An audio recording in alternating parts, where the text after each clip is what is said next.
You're about to learn the most phenomenal strategy that I don't see anyone talking about. It's nothing that I've seen being taught before.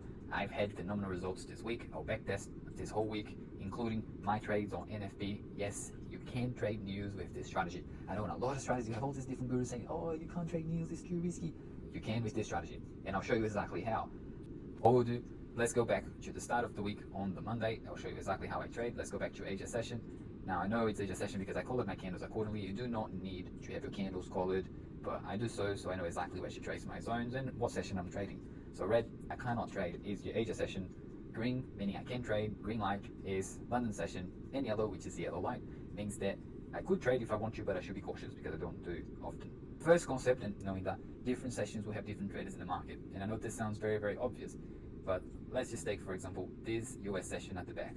If I trace the high and the low in this US session right here, you notice that every time we come back to this high that was formed in US session during a US session, we respected that high here and once again in here during US session.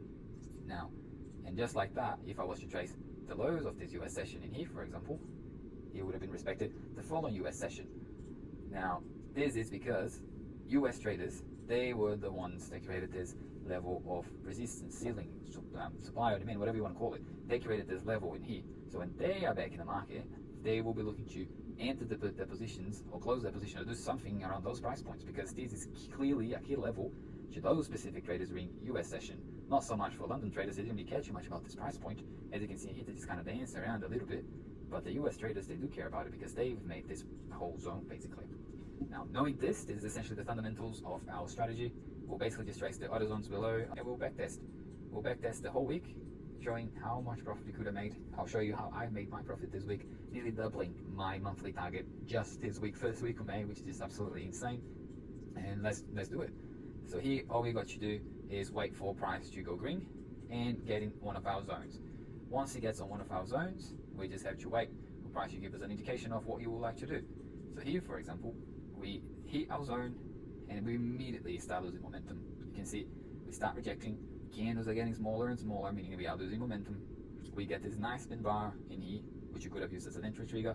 You could get this nice engulfing candle here, which you could have used as an entry trigger. Honestly, I think it doesn't matter. Even if you want to trade the breakout in here, you see how it does not matter as long as you know exactly where price is going to do things.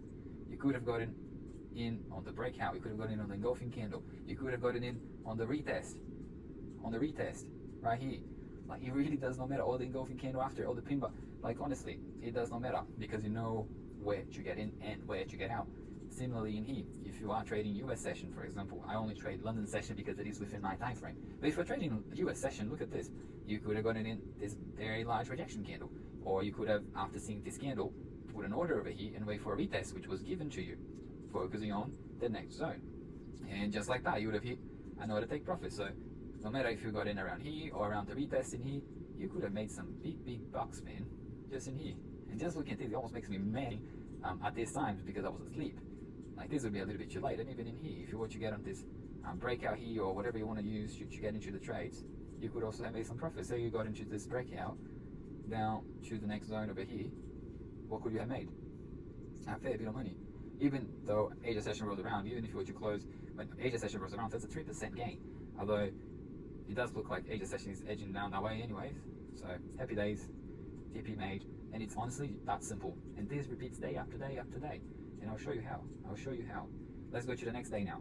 We are here waiting for London session to come around. Candles go green. Let's wait for the candles to go green, which is around 5 p.m. my time. Candles are green. Now we just need to wait for it to get into the zone. And candles are now on the zone. We start rejecting, but we're seeing a little undecided, so we get rejection to the upside, we get rejection to the downside. So ideally, I want to see some sort of nice retest. We are dancing around a bit. Seems like we're getting a lot of momentum down, which, you know, is a good indication that we could potentially go down. Ultimately, we are trending down.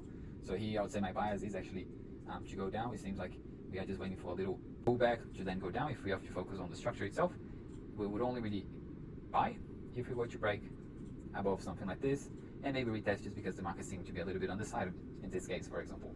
So in here, we are clearly seeing some momentum down. We can get in on this engulfing candle, for example, down to the bottom here, just a nice and round 1 to 2 risk reward trade. And just like that. Alternatively, you could have gotten in once you had this pin bar after breaking in there, or after you actually do break out from there. There's a lot of ways you could have gotten in. So around 9 p.m. and then just let it ride. If you trade US session, look at this. You have a chance to get in shoe right here on this rejection. Or even if you got in at the halfway of this candle to actually engulfed everything and broke through by putting a trade on this retest, for example, you would have made, let's say 122 if you put it above those highs over there, which is just crazy. It's just insane how much money you could have made with this strategy. And you could have entered on the retest again, and you can just keep going. This is the power of this strategy. Now, if you are liking it, if you stay to the end, I'll show you exactly how I traded an FB and how you can as well. But I'll show you a few more times if you still don't understand how this works, how we are making so much money with this strategy that is absolutely ridiculous. Let's keep going. Let's wait for US session to pass. We created a new zone, and now that we created a zone that we don't have on the charts, we'll basically just mark it. Right? We have this zone, which is where US session stopped and seemed to sort of reverse. So let's just tag it because we are waiting for price to go back there again. Once we go back, let's see what happens. Here we are on my London session. Seems like we did go down, but we seem to be a little bit undecided. We are pulling back. Now, even if say you were enticed to put a short in here, now I know that this trade went up because I actually got the buy on this trade, and I'll explain why I actually ended up getting early. Ultimately, even if we just say target below that, there's probably a US session back that they could target. Ultimately, you see that price couldn't really break below. So seeing this, price not really breaking below, and price edging out with a lot of buying power towards the upside, that's just basically a very clear sign that you should be buying it. Here you can see that we are starting to respect the lows, which is a sign that we have an uptrend that's starting, because an uptrend will be respecting lows as well. There's many different ways that you can go about it. And I remember that I took this trade, I think was around the breakout or rejection of some sort that we had in there. I knew price was being a little bit undecided. I believe this was when I got out my memory somewhere around here, when I thought that we were definitely rejecting those bottoms over there.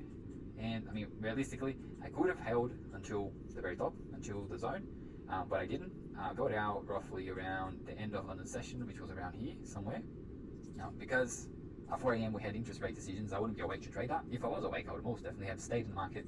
But even if I just let it run, I remember that day, it's been frustrating because it didn't really take that long for us to reach the zone either. Before the news at midnight, which I also wouldn't be awake for, we were already hitting the zone. So look, just absolutely phenomenal trade over there. Let's keep going. Let's keep seeing what else our market presents to us. Now, this is very, very easy already. You can see in here you had a nice big downwards candle. You get a nice retest in here as well. So realistically, super nice and easy trade in here. Nice and round, 122 risk to reward. Could have gotten in just over there as well. We broke past through there as well. Past the zone. We are now pulling back again. We really broke with a fair bit of momentum there. We could have pulled another trade in there. Respecting the next stop, you'll probably have other opportunities to get in. You can see that we are losing a lot of momentum. So you look at this, losing a lot of momentum, and we are back in here on the trade. Could have gotten in on that pullback, respecting the other top over there. And if you missed all of that and you are trading US session, you could have gotten in over here, going to the zone, to the pip. And these are the exact same zones. I haven't touched the zones. The zones are the exact same. And you can see how crazy this is. A lot of people, you guys are marking the wrong support and resistance, or supply and demand. You guys are basically doing it blind because you don't know what your sessions are, which is just insane. Once you start putting this in your charts, I'm telling you, your win rate will skyrocket. You'll be profitable. And now we are here on the Friday, the big day, which is NFB day. And I'm about to tell you exactly how this played out.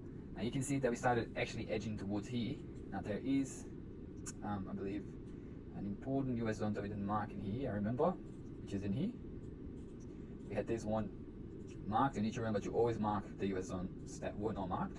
Now, realistically, I don't think I got this sale by memory because the risk reward wasn't that great. Now I know it looks great here, but I remember when I was doing it, was about 121 or something like this when I was looking at it. Let's see that even if it got stopped out here, I remember if it broke something like this, I think this is why it was 121 for me. Because I think I was looking at something more like this. Yeah, it was like 121.65. Was absolutely not worth it. But the thing is, we have news coming up, and this news was around 10:30, which is okay. I set up a little bit later just to see what was going to happen. And the big thing about news, to trade the news with this strategy, the things you need to know is, one, price will be seeking one of those zones. It's crazy, but you saw on the interest rate decision, we are basically seeking one of those zones, and it's no different with NFP. But right before it, you need to go on the 1 minute chart to catch it because it's quite quick. But right before it, price will essentially give it away. You just have to essentially follow this strategy no matter what. So you can see the price dances around, but ultimately, I remember it does end up going I'll take profit. There we go, just over here. And now you have a few things to know. Now CPI will come on the next minute candle, so it's 10:29. Now just looking at this, you know what direction CPI is going to go. It's quite clear already because we already respected the zone, didn't we? If you think about it, you could have gotten in on this spin bar with your stop loss above the zone. TP is open because you've got news. You could go anywhere. You could go to this zone or you could go to the next one. You don't know, and you just want to let it take you whatever it wants to take you, right? But your stop loss needs to be cemented in stone. If we start breaking below this, you're probably wrong and you want to get out of the trade. Anyways, with just a 1% loss. Now, if you ended up missing on that, you could have gotten in at the very, very end of this candle here, which is essentially a retracement. Also open TP, which is what I've done. But look what happens when you get your CPI. It's just absolutely crazy, man. Absolutely crazy. Just shoot straight through it. Straight through it, respecting the zones over there. What's just crazy. But not only that, if you missed CPI, for example, and you are trading US session, which I didn't, but look how many more opportunities you could have done. Now you break the zone to the downside. You're having a little bit of a retest over there. You could have gotten a trade like this. Or even let's say if we go seek out 122 for our deeper retracement, do we get it? Yes, we get it. And we get a nice engulfing candle. Crazy, to the next zone. So this is one trade you could have gotten. And then now on the other side, let's see what happens. We are breaking down in here. We go down, we go up, we're rejecting, dancing around a little bit, we just wait. Nice big momentum. Let's see if we can get a retest over here of some sort to the upside. And beautiful. Oh, we got tagged out, but that's no problem. Even if you did get tagged out in here, what could happen? Once you get your stop loss hit by a big engulfing candle like this, you know you're on the wrong side, basically. You know you're on the wrong side, but not only that, it's showing that it is rejecting your zone. So it's very, very simple for you to then just reverse your trade. So here, on this close, if you were to get something like this, fortunately this wouldn't be worth it. You would have had to essentially pull break even in here and target this other zone over here. That's essentially how you'd have to play it. And this comes with experience, this will come with practice. But I'm telling you, if you start practicing this, you will be seeing a lot of these opportunities on the charts. Look how it respects in here again. It's just crazy. It's always reacting somehow out of the zones. It's always respecting the zones. Now, if you are still a little bit confused, we watched the video. I'll also be posting a lot more like this, explaining the strategy, explaining how everything will work over the next coming days. So if you could comment and or like or subscribe, just to obviously show me that you like this type of content, that you want me to keep posting. Because ultimately, I don't really need this, but I want to help everyone to really, really start going on trading, to really, really start being profitable, and really teach what actually does work. As simple as it is, as simple as it looks. Whoever told you that it had to be hard, whoever told you that it had to go and seek 20 different types of confluences and things to be profitable. You just need one thing. You just need to know where the traders that move the markets are looking to target, and just go with them. And you just go with them. It's that simple, that simple. All right, hope you guys enjoyed the video. I'll catch you guys on the next one, and we'll talk soon.